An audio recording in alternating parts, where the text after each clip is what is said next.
नमस्कार, मी संतोष सुतार आणि आपण पाहतात शेल माझा. नमस्कार.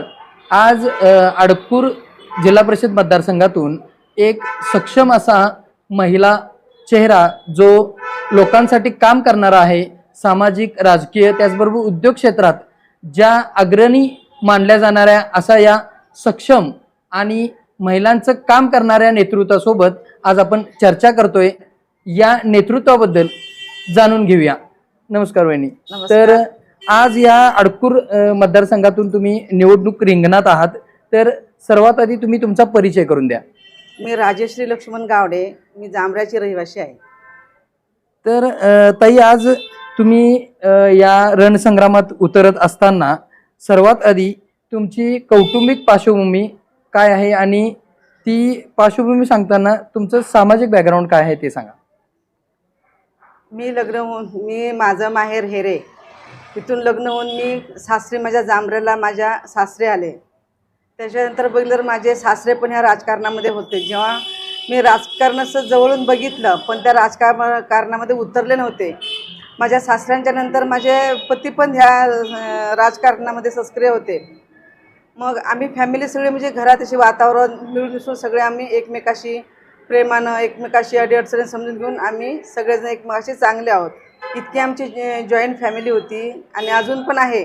असं मला कधी वाटलंच नाही की मी सासरे आहे म्हणून. मला माहेरची कमतरता कधी वाटली नाही. इतकं मला भरभरून माझ्या सासरच्या लोकांनी, माझे सासू सासरे नणंद जावयाने भरभरून माझ्यावर प्रेम केलं आणि मी त्यांच्यावर प्रेम केलं. आज तुम्ही जांभरेसारख्या एका टोकाच्या गावातून, जे एक छोटंसं गाव आहे त्या गावातून येत आहे, पण आता तुमचे पती जे एक यशस्वी उद्योजक म्हणून नावारूपाला आलेले आहेत. तर अशा कुटुंबात असताना तुम्हाला तुमचं सामाजिक किंवा सार्वजनिक जीवनात सहभाग घेण्याचं प्रोत्साहन कसं मिळालं?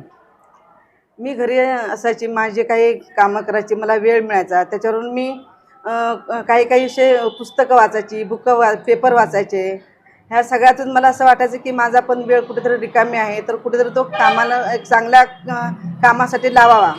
आणि माझ्याही मनात एक ही समाजसेवेची आवड होतीच, पण त्याला एक संधी यावी लागते. तर माझी जाऊबाई पण काही सरपंच होती, तिच्या मागे मी तिच्याबरोबर फिरायची. तसेच माझे दीर पण सरपंच होते, तर त्यांच्याबरोबर मी फिरायची. तसेच मी महिला मंडळांचे वगैरे ग्रुपमध्ये होते, ग्रुप केले. तसे आमचे काहीतरी आम्ही सामाजिक सांस्कृतिक कार्यक्रम या ग्रुपमध्ये घ्यायचो, किंवा रांगोळी कॉम्पिटिशन, कुकिंग कॉम्पिटिशन, किंवा आपले झिम्मा फुगडी वगैरे असे काय काय कार्यक्रम असतात ते आम्ही राबवत होतो. मी त्यांच्यासोबतच हळूहळू त्यांच्याबरोबर हे सगळं शिकले. आणि त्याच्यानंतर आता या राजकारणात यायचं कारण म्हणजे असं, आता मोदीने सर्व महिलांसाठी 50% आरक्षण काढल्यामुळे माझे पती ह्या राजकारणात सक्रिय होते आणि ते खूप दानशूर वृत्ती आहे आणि खूप सगळ्या आपल्या ह्या जनतेशी जिव्हाळ्याने राहणारे आहेत. ताई, आता तुम्ही ही राजकीय प्रवास सुरू करत असताना आता आपले लाडके आमदार शिवाजीराव पाटील साहेब यांच्याशी तुमचे कौटुंबिक संबंध कसे आहेत त्याबद्दल थोडंसं सांगा. हां, ते म्हणजे आपले चंदगड आणि सावर्डे हे गाव दोन्ही जवळ असल्यामुळे ते माझ्या पतीचे लहानपणापासूनचे तेच दोस्त होते, मित्र. मग ते त्याच्यानंतर लग्न झाल्यावर ते आमच्या घरी यायचे वगैरे. त्याच्यामुळे त्यांची आमची चांगली ओळख झाली. आणि ती ओळख म्हणजे अशी आमची की आम्ही दोघंसं बहीण भावांच्या प्रेम, दोघांचं बहीण भावा इतकं प्रेम. प्रत्येक भाऊबीजेला ते माझ्याकडे येणार, मी पण राखी कुठे असतील तिथे राखी पाठवणार किंवा ओवाळणीला जाणार. असं त्यांचं आमचं, आणि घरगुती सगळे आमची एकदम प्रेमाने घरची फॅमिलीसारखी आम्ही राहू लागलो. भाऊंची बायको, मुलं आमच्या घरी यायची, आम्ही पण त्यांच्या घरी मुंबईला वगैरे जायचो. आणि सगळी मुलं पण अशी बहीण भावंडासारखी एकमेकाशी खेळी मिळणं अजूनही राहतात. दादा, तुम्ही या सामाजिक काम क्षेत्रात काम करत असताना आज आपले आमदार शिवाजीराव पाटील साहेब यांच्या एकदम निकटवर्तीय म्हणून तुमची एक ओळख आहे. तर अशा पद्धतीने राजकारणात काम करत असताना तुम्ही वहिनींना कशा पद्धतीने राजकारणात पुढे आणण्याचा प्रयत्न करताय? आता 2019 पासून म्हणजे आम्ही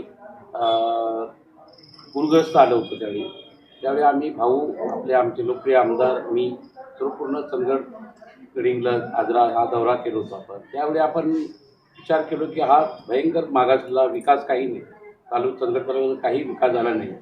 भाऊन आपण म्हटलं की याचा विकास करायलाच पाहिजे. आणि विकास म्हणजे करणार कोण, तर आमचे मित्र शिवाजी पाटील. आणि त्यांना म्हटलं आपण आमदार की तुम्ही लढवायचं, आमच्या पूर्ण भागातला गाववाल्यांचा पाठिंबा असेल. आणि भाऊ पण 2019ला निवडणूक लढवली आणि थोड्या मताने ते हारले. तरी पण त्यांनी हारल्यानंतर दुसऱ्या दिवसापासून काम चालू केले.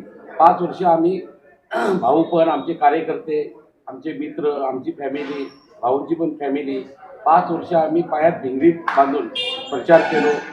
बऱ्याच आपण कार्यक्रम राबवले, मोफत शिबिर असो, मेडिकलचे, बाकी नोकरी महोत्सव आणि बरेच प्रयत्न करून 5 वर्षात आम्ही म्हणजे आता ज्या विधानसभेत भाऊनी 25,000चं लीड घेतले त्यांनी. आता या राजकीय पार्श्वभूमी असताना तुम्ही वहिनींना राजकारणाकडे कसं वळवलं? मला लहानपासून पण राजकारणाचा मी समाजसेवक होतो, पण राजकारणाचा मला छंद होता, आवड. आणि मला असं वाटत होतं की मी कुठेतरी उभं राहायचं. बरोबर. आणि आमच्या जांभरे गावीमध्ये माझे वहिनीवरती सरपंच, भाऊ माझा विष्णू गावडे लहान भाऊ तो सरपंच होता. पण माझी एक इच्छा होती की मला काहीतरी राजकारणात करायचं आहे. माझं गाव पण मी सुंदर आबा पाटील आपलं जांभऱ्यामध्ये 1 नंबर कोल्हापूर जिल्ह्यामध्ये आलं. बरोबर. आता मग मला पण वाटत होतं कुठेतरी की आपण पण लढून निवडणूक लढायची, म्हणून मी जिल्हा परिषद तयारी चालू होती. बरोबर.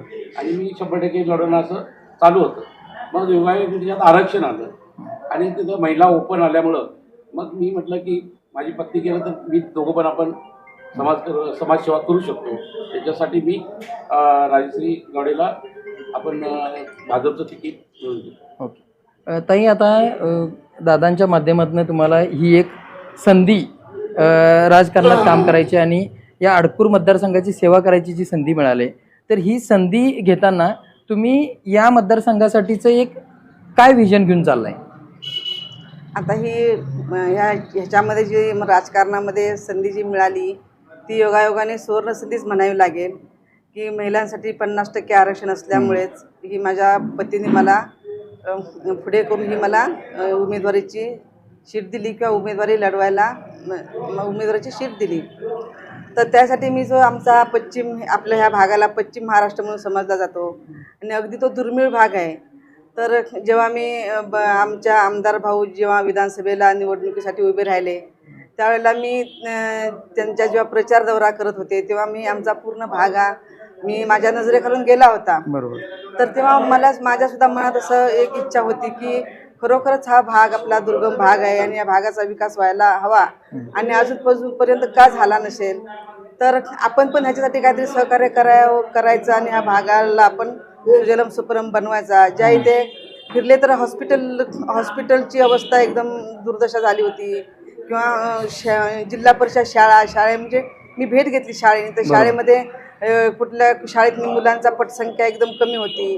कुठल्या हॉस्पिटलमध्ये बघितलं तर हॉस्पिटलमध्ये सुविधा काही नव्हत्या. हॉस्पिटलला तिथे बांधून त्यांची होती हॉस्पिटल, पण तिथं कर्मचारी नव्हते, तिथे डॉक्टर नव्हते. सगळ्या लोकांची अवस्था एकदम खूपच म्हणजे कमीच कमी 20-30 किलोमीटर गडिंग्लजला त्यांना यावं लागायचं किंवा आमच्या भागात हॉस्पिटलचं व्यवस्थित नाहीच आहे. तर हे सगळं बघून माझ्या पण मनात एक थोडंसं वाटलं की मी तर आता रिकामी वेळ घरी बसून काय करणार, तर कुठला तरी आपला जो रिकामी वेळ तो कुठेतरी समाजकारणासाठी लावावा आणि अशा समाजासाठी लावा की ज्यांना खरोखरच आपली गरज आहे.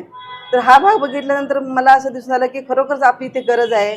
तर ह्या भागात आता फिरल्यानंतर समजलं, तर अशी मनात एक इच्छा झाली की आपण ह्या भागासाठी काहीतरी करावं आणि ती एक माझ्यासाठी सुवर्ण संधी मिळाली. तर त्या सुवर्ण संधीचा फायदा घेऊन मी माझ्या वेळेचं पण आणि ह्या संधीचा पण मी फायदा घेऊन म्हणजे त्या सगळ्या संधीचं मी सोनं करेन. असं की आता इथे बाजार लाईन आहेत आपल्या अडकूरमध्ये, चंदगडमध्ये बाजार आहे, बाजार लाईन तिथे पण सगळे पावसात वगैरे गटर वगैरे तुंबून सगळी खूपच असं दुर्गंधी येते. शिवाय अशा खूप काही असे इथे व्यवस्थित म्हटलं तर रस्ते नाहीत. अजूनसुद्धा धरण डॅम वगैरे झालेले आहेत तरीसुद्धा लोकांना पाणी पुरवठा होत नाही. हे सगळे आता सुद्धा मी जो प्रचार दौरा काढत आहे की माझ्या आता अडकूर मतदारसंघातून निवडणूक मी लढवत आहे, तर त्याच्यावर बरेच असे गाव मी फिरून बघितले, तर सगळ्यांच्या खूपच अशा अडचणी काय अडचणी आहेत, तर त्या सगळ्या अडचणी सोडवायचा मी प्रयत्न करत आहे आणि करणार आहे मनापासून. मी या माध्यमातून आता या इतक्या ज्या समस्या तुम्ही सांगितल्या, खरोखरच आज आनंद वाटतोय की तुम्ही या छोट्या छोट्या गोष्टींवर लक्ष देऊन इतक्या या अडकूर मतदारसंघातल्या कमी कालावधीत इतक्या समस्या तुम्ही जाणून घेतल्यात. तर या समस्या सोडवण्यासाठी तुम्ही नक्कीच प्रयत्न कराल. तर या माध्यमातून मतदारांना काय आवाहन करताय? मतदारांना मी हेच सांगते की आजकाल आपल्या भारतामध्ये आपलं भाजपचं राज्य सुरू आहे, भाजपची सत्ता आहे, त्याचे महाराष्ट्रामध्ये पण आहे, ती जिल्ह्यामध्ये पण आहे आणि तालुक्या पण आहे. तर आता आपण सगळ्यांनी की गावागावामध्ये सुद्धा सगळ्यांनी ही एकच सत्ता राबूया. आणि आता सगळेच बरेचसे आपले कार्यकर्ते साहेब आमचे भरमू साहेब म्हणा किंवा आपले गोपाळराव साहेब म्हणा, मानसिंग खोराटे साहेब म्हणा, आप्पे साहेब म्हणा, हे सगळे आता एकत्र आलेत की ह्यांना पण समजले की आपल्या भारताचा विकास व्हायला हवा आणि ह्या भाजप पक्षाशिवाय कुणी करू शकत नाही. तर त्यांनी पण आम्हाला सगळ्यांनी सहकार्य केलं आहे आणि सगळे मिळून आम्ही आता ह्या आपल्या देशाचा किंवा आपल्या भारताचा महाराष्ट्रातून जिल्ह्यापासून तालुक्यापासून गावापर्यंत सगळ्याचा आता फक्त एकच ध्यास की आपल्या ह्या महाराष्ट्राचा किंवा आपल्या भारताचा विकास. अडकूर भाग आहे, ज्या अडकूर मतदारसंघातून जी मी आता उभी आहे, तर मी तो भाग फिरते, तर ते त्यातील सगळी जी लोक आहेत, जी जनता आहे, ती सगळी अशी मला वाटतं की तो माझा एक परिवार आहे. असं मी माझा एक परिवार ह्या दृष्टीनं मी बघते. आणि ज्या सगळ्या जास्त करून मी महिलांच्या अपेक्षा जाणून घेते आणि महिला सक्षमीकरण करायचं आहे आणि महिलांना अबला नाही तर सबला करायचं आहे आणि त्यांना स्वतःच्या पायावर उभा करायचा आहे. त्यांना काहीतरी एक स्वावलंबी म्हणजे काहीतरी त्यांचा लघु उद्योग म्हणा किंवा त्यांचे काहीतरी उद्योग, पण प्रत्येकीचं हेच म्हणणं आहे की आम्हाला तरी काहीतरी उद्योग द्या, आमचा पण वेळ आहे तर काहीतरी उद्योग द्या. तर हेच करायचं. किंवा आता लहान मुली आहेत, तर त्या लहान मुली आजकाल किती अत्याचार होत आहेत आपल्या इथे, तर त्या मुलींना सुद्धा आतापासूनच आपलं एक स्ट्रॉंग असं त्यांना एक बाळकूड पाजवायचं की ती तुम्ही संरक्षण करायला पाहिजे, की आपलं संरक्षण करायला कुणी येणार नाही, आपण आपलं संरक्षण करायला पाहिजे. तर प्रत्येकीने टायकोंडो किंवा कराटे असे क्लास तुम्ही जॉईन करून तुम्हाला सक्षम करा आणि तुमचं संरक्षण तुम्ही करा.